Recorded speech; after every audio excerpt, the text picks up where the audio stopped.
What's up, everybody? My name's Seth, and today we're going to be playing some Rogues Like Us. I like this game because it's a roguelike game. Obviously, I'm into it, but also it's designed very, very well. Like, there's something about it that's immediately gratifying. I think in a lot of ways, this game reminds me of a game that I'm sure most of you probably don't even know about because it was old, dude, like seriously, called Medieval. That was one of my first favorite, like, old-fashioned, like, games on the PlayStation that I was really, really into. So you see right here, this is a health globe. We can't pick it up because we obviously have all of our hits. But the thing that's so cool about this game that I love is the fact that you can just spam your abilities. So the game ends up taking place, the game's difficulty, ends up taking place more so with the difficulty of trying to balance all of your different abilities rather than it just being something quick and like, rather than it just being like, oh, how are you going to end up getting past this, wise guy? Well, just because you end up getting overwhelmed and you can't end up getting through everything. Okay, be always sure to check your map. Yes, I already got that. What do they want me to do? Head back to the start. Oh, yeah, that's why they're trying to teach us how you can fast travel on the maps as well. Remember the symbol on the floor back at the start? You can always recall back to this. Ba-bam! Very nice fancy video effects as well. I really, really like it. Can I get out there and talk to you? Try going back by tapping Y again. I just did that. Oh, I see. We can use this as a starting position, so we can always tap Y to go back to the start, but then also to end up going back to the spot where we were just at. Head back to the top left room. Good luck out there. Yeah, I'm totally down for it. So the cool thing about this game, too, that's going to end up coming into play more so as we end up getting into the other levels, is that the roguelike aspect comes into place where you end up bringing your resources that you end up getting from out in the world to end up upgrading the town. And as you end up upgrading the town, you end up getting access to new wares and new areas and stuff like that, right? Abandoned farmlands. Oh, I'm totally down for this, dude. The fact that the game plays so fast, guys, like, that's the biggest thing that's so, like, fun about it. Die, stupid ball of death! You think that you're strong enough to take me? Well, you're not. I don't really quite know entirely how to play everything in this game, but we'll figure it out. Don't you worry about that. Let me get that armor. Is there anybody in here that wants to die? Ha! Yes, you do. Okay, whoa. Think that I'm not ready for you? Because I am. Okay, those Slimos are kind of annoying when they get all up close and personal with you. Where'd that guy go? Where'd you go? You think that I'm not ready for you? I know where you are, man. I know all your tricks. I know where you're hiding. You think that I'm not ready for you? Because I am. I gotta try and pay more attention to our little mini map here. Okay, so we got some Slimos and, ooh, I see. Because as we end up grabbing this, it's a new weapon because roguelike, obviously, right? So we get more DPS. It's got less weight to it, which is always a good thing. Blast damage, and the cooldown is the exact same. Less slam damage, but I'll take it. I'll take it. Is it a magic wand or something? Is that kind of the whole point? It's going to end up giving us different abilities there. Okay, so I guess this would be the boss room. Do we want to go to the boss room yet? No, not just yet. I kind of want to explore a little bit here, folks, if we can. Because, ooh, we got another sword here to check out. What about this one? So this one's got more weight to it, which means less movement speed, but it's got a lot more DPS. The blast damage goes down quite a bit again, but we got more slam damage, and generally speaking, it's a katana, so obviously it's going to end up being way cooler. Take that! Huh! You think that I'm not ready for you? Because I'm totally ready for you. That dash ability makes it so clutch, dude, like, seriously. And the fact that we actually have, like, movement speed stat and everything is really, really well designed. Absolutely love it. Okay. Huh! You think that I'm not quick enough for you? Because I am. Ha! Dude, this is so cool. Like, you can be so clutch in this game if you, like, get used to the controls. Okay, where are you? Ow, he hurt me. He shot me too quickly, you guys. He shot me too quick. What a jerk face, man. All right, who's in here? Yeah, that's right. That's what I thought, weird ball of death. Okay. Dumb drill thing. Is that the Underminer from Incredibles 2? Oh, whoops, I'm sorry, little chicken. I didn't know that you were there. Ah! Oh man, that's so gratifying. Like, the controls are so tight. It's just so quick and easy to just get into this, dude. Hello. Oh, merchants. Aha, hello. Well met, adventurer. Feel free to take a load off at our camp for a while. Some of my companions have services to offer and goods to trade for the right price, of course. Aha! Out here, we deal in cores, crystals that we've been gathering off of the enemies. Stored inside, they're mostly commonly found amongst the remains of constructs. I'm sure you've seen them around. Yes, I most definitely have. 4 cores and I'll patch up your injuries, okay? I can do this for you 2 times. No, thank you. I don't need that. How about you? I went ahead and explored this area. I can fill your map for 4 cores. No. Why would I want that? Don't be causing trouble around the camp, stranger. I'm on my break. Okay. And what about you, Top Hat Jim? I'll sell you one of my invigorating tonics for 10 cores. Stat boost. Sure, I'll try it. Oh, he gave us more charges to our pew pew gun thing. So now we can end up shooting twice. Watch how powerful this is going to be. Yeah. Oh, yeah, that's right. Ha! Stupid slime. You look really cool, but you didn't tag me, sucker. Okay, so now we gotta end up going backwards, and then that's just gonna end up being the last room, so we don't necessarily need to go over there. Let's just head on over to the boss. I keep forgetting, too, that we can end up just doing that fast travel back to the start of the map, which would have ended up being useful in some regard. Oh, no! It's Gamora! Gigantic jub creature! I gotcha! Alright. He's got some pretty nice damage indicators for his attack, so he's gonna roar as he ends up charging forward. Take this. Ha! I gotcha! I got you, buddy. You think that I'm not man enough to take you, you stupid... you're kind of cute and adorable in a way, but you're also going to die, like, right away. Ah! Pew! I love that shot. Okay, boss defeated. HARDSHELL giant. Zone cleared. Abandoned farmlands. Loot acquired. A die chest.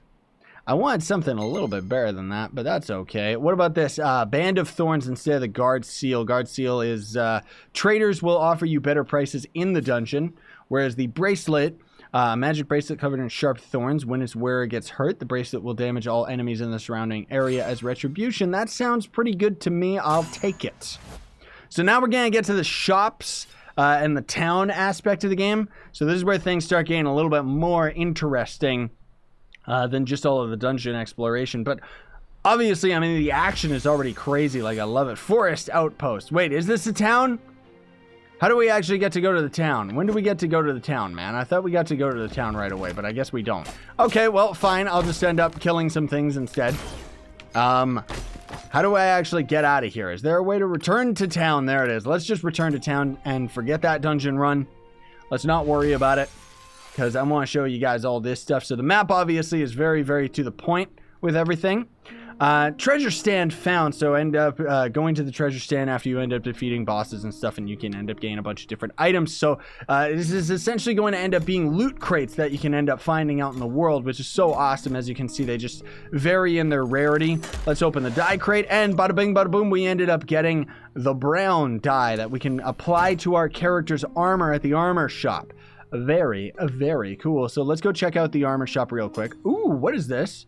It's just a random sword in town that we can end up swapping ours to. All right.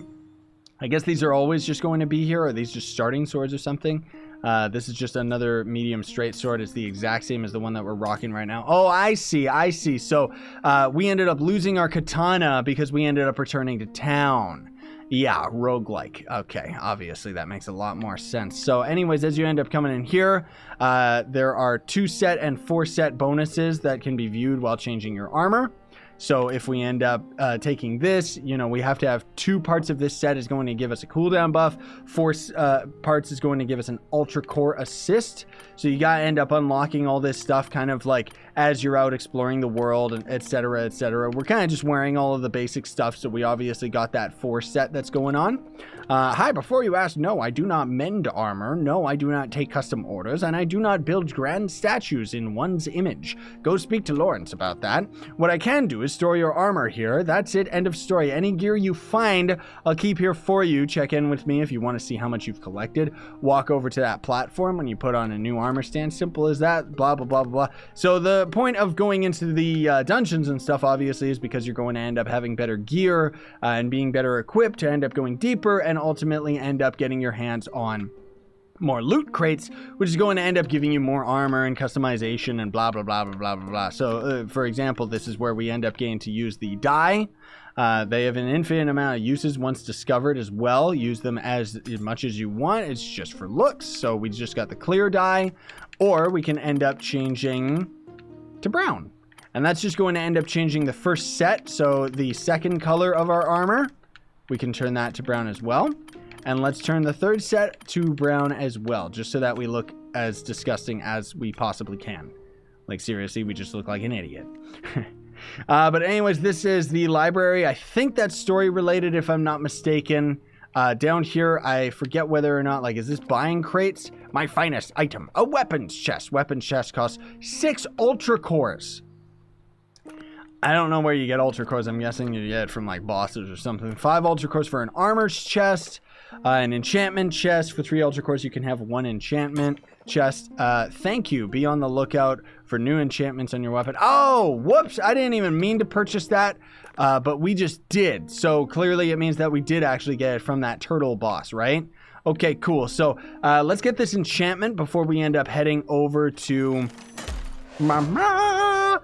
Can now be found on weapons in the world. So dashing damage, meaning you would dash through an enemy and it would end up damaging them as we end up doing that. So that's pretty cool that you end up unlocking aspects that are going to end up making your runs better by ultimately spending your cores, right? You may not realize it, but you just stepped into the humble workshop of one of the humblest of humbled craftsmen in all of the world.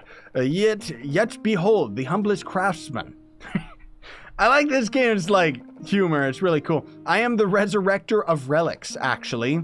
The artificer of artifacts, and his username keeps changing, too. The father of all forgeries. I like it. I like him a lot. As you might have guessed, I'm the best smith in Recluse, which is the town. I'm responsible for those lovely straight swords you have access to. No need for thanks. You satisfy me. Blah, blah, blah, blah, blah. I don't really care about all the cool stuff that you're talking about, dude. Let me just go over here so I can show you guys. This is the weapons display house replicas of every weapon discovered by the player. So once the weapon is discovered, it can be found while exploring the world. Meaning that we can end up taking a look at all of them for some weird reason. I don't exactly know why you would want to. But I guess it's cool. It's too bad, like, what I would like is if we could end up, ooh, uncommon. Nice detail on them. We did actually find the katana. I didn't find any of these other things, but whatever. Each of them all just has their own different lore and stuff and kind of gives you a sneak peek of all of the gear. And it's too bad, like, I thought it was, like, so that you could have them as a vanity item. So you could always just have the weapon on your person, but I guess that's not really the point of the game. You know what I mean? So anyways, then there's the, oh, maybe the pub is the place that's kind of related to story stuff. And then this guy is going to end up being, oh no, this is lore. Okay, yeah, I don't want it. I don't want it. I don't want it. I don't want it. I don't want it. I don't want it. Thank you for that one, dude. Well, anyways, guys, I think that's gonna do it. Very, very awesome game, though. Seriously, I definitely recommend this one, especially if you're into roguelikes. But on top of that, the fact that the game plays as fast as it does, like, I really, really enjoy the gameplay. Like, it's really fluent, very, very tight. And you don't get that very often in these types of games. And it's just, when a game ends up doing it right, it's just like, yes. But as you can see, we're all the way back at the beginning of the farmlands. It's square one. We don't have anything on our person anymore. So you gotta keep that in mind. It is definitely a roguelike. So you gotta, you know, go out and risk it all, right? But anyways, thanks for watching, folks. Links will be in the description for everything about this game. I appreciate you watching, and we'll also appreciate if you would hit that like button and hit that notification bell. Also, links will be in the description for my merch store. You can buy this shirt and a bunch of other stuff. And then there's also going to be links to GogBox and another phone app thing that you can end up signing up for. Well, you don't actually have to sign up for it, actually. Where you'll end up downloading phone games, you play them, and then you end up getting free sponsorship money that you can end up sending my way for free donations. How cool is that? Thanks for watching, though, folks. Very much appreciated. Sayonara, and stay epic.